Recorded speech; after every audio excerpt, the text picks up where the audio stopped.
Biiroon daldalaa Oromiyaa eejensii babal'ina waldaa hojii gamtaa Oromiyaa yuuniyonotaa fi daldaltoota waliin qindaa'uun qaala'insa gabaa midhaan nyaataa irratti mul'ate tasgabbeessuuf gabaa Finfinnee naannoo Addabaabaayii Saarbeetitti gatii madaalawaan dhiyeesseera. Dhiyeessii oomishaa biiroon daldalaa Oromiyaa qooda fudhattoota kaan waliin qindaa'uun qopheesse kanarratti kan argaman pireezidaantii ittaanaan mootummaa naannoo Oromiyaa Obbo Awwaloo Abdii mootummaan naannichaa karoora badhaadhinaa biyyattiin qabattee fi naannichaa mirkaneessuuf xiyyeeffannaa addaa kennee hojjechaa akka jiru ibsaniiru. Wabii midhaan nyaataatiin akka biyyaatti akka maatiitti lama carraa hojii uumu sadaffaa alergii kenna dabaluu arfaffaa immoo meeshaa oomishtoota biyya alaatii galan biyya keessatti oomishuun uf danda'uu qabna.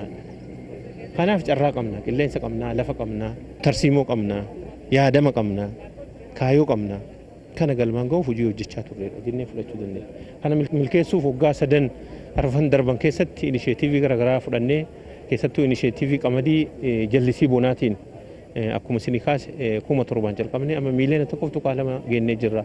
Naannoleen biraa oomishuu jalqabanii jiranii muuxannoo kana naannolee birootti babal'isaa jirra. Affaar keessatti qotaa jiru, Sumaalee keessa qotaa jiru, Oromiyaa irraa jalqabne. Qaala'insa amma uumames qaala'insa namtolcheen uumame ta'uu eeraniiru. Oomisha dhoksuu fi gatii malleetti dabaluun qaala'insa gatii midhaanii karaa namtolcheetiin uumamuuf qaamoleen sababa ta'an gocha isaaniirraa of qusachuu akka qaban hubachiisaniiru. Warri jijjiirama biyya kanaa gufachiisuuf halkanii guyyaa hirriba malee bulu. Biyyi tun akkamitti qamadii biyya alaatti ergitiif halkanii guyyaa maraata. Amma hin maraatan malee ima gubatan malee qamadii illee hin oomishna wabii nyaataatiin uf dandeenyeerra biyya alaattis ni ergina. Ha jedhu mootu akkasii qabannee hojii halkanii guyyaa hojjechaa jira. Bara oomishaa 2014-15 yoo xiqqaate hektaara miiliyoona 6 ol qonneerra qamadiis akkasii qonneerra barreen gaddaa gahaa oomishni gahaan jira gabaa keessa jira. Yeroo ammaa kana hanqina oomishaa fi gabaa namtolchee gatii dabalanii faayidaa hin malle argachuuf qaamoleen yaalanii fi tattaaffii godhan waan jiraniif gochaa kanarraa akka dabattan oomisha asiifachitti dhossitan gara gabaatti akka baaftan. Hojiin dhiyeessii midhaanii bulchiinsa magaalichaa waliin hojjetamaa jiru cimee kan itti fufu ta'us Obbo Awwaluun dubbataniiru. Bulchiinsa magaalaa Finfinnee wajjin ta'uun iddoo oomishaaf gurgurtaa kana mijeessuun gatii madaalawaan itti fufiinsaan dhiyeessuun rakkoo namtolchee yeroo ammaa kana uumame kana sirreessuuf halkanii guyyaa kan hojjetu ta'uu isaa jalqabnee jira.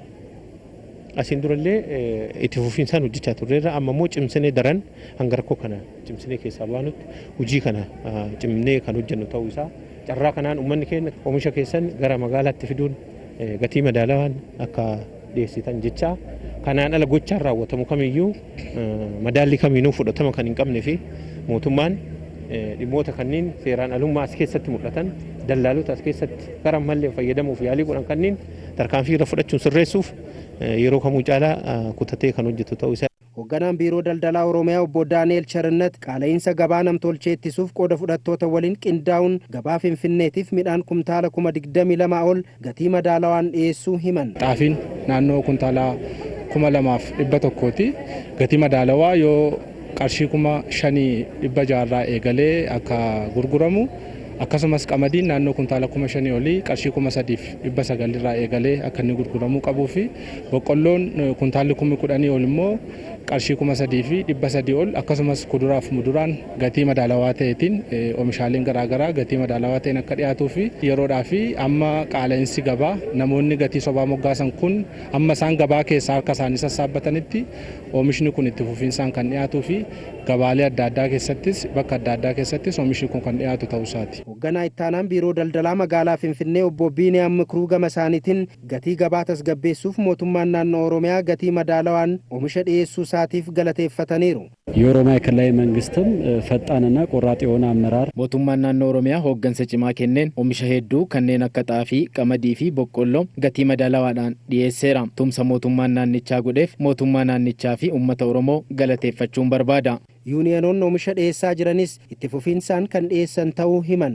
Guyyaarraa kana gara xaafii kumtaala 1,000 finneerra gatiin nuti ittiin gurguraa jirus kumtaala tokko qarshii 5,650tti magaalaa Finfinnee keessatti guyyaarraa kana gurguraa kan jirru kanas immoo gara fuulduratti illee kan itti fufnudha jechuudha. Jiraattonni magaalaa Finfinneetis gatii madaalawaan oomisha argachuu isaaniitiin kan gammadan ta'uu ibsaniiru. Xaafiin immoo kuntaalli tokko 9,000 jedhama. Asitti garuu 5,560 jechaatidha nan jiran jechuudha. Garaagarummaa guddaa waan qabuuf itti fufinsa godhachuu qabaatan.